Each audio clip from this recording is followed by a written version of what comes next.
قالا ربنا ظلمنا أنفسنا وإن لم تغفر لنا وترحمنا لنكونن من الخاسرين۔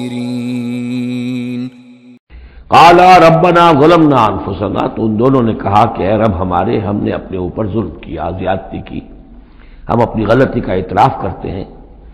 وَإِن لَّمْ تَغْفِرْ لَنَا وَتَرْحَمْنَا لَنَكُونَنَّ مِنَ الْخَاسِرِينَ، اور اگر تو نے ہمیں معاف نہ فرما دیا اور ہم پر رحم نہ فرمایا تو ہم تو تباہ ہونے والوں میں ہو جائیں گے۔ یہاں ایک بات اور نوٹ کر لیجئے، ایک تو یہ کہ یہاں کہیں بھی ایسا اشارہ نہیں ہے کہ ابلیس نے یہ وسوسہ ابتداءً حضرت حوا کے دل میں کیا۔ عام طور پر ہمارے ہاں جو کہانیاں مشہور ہیں وہ یہ ہے کہ حوا جو ہے ذریعہ بنی ہے حضرت آدم کو بھی گمراہ کرنے کا۔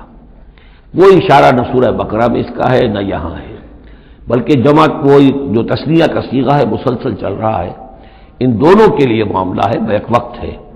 تو یہ اصل میں جو عیسائی دنیا میں تصور پیدا ہوا ہے کہ عورت فی نفسہ ہی برائی کی مظہر ہے، ایو سے ایول، ایو حوا اور ایول بری ہے، یعنی عورت فی نفسہ ہی برائی کی جڑ ہے۔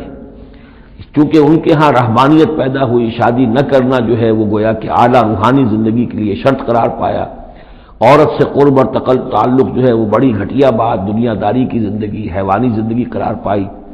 تو یہ تصورات قرآن میں کہیں نہیں ہے۔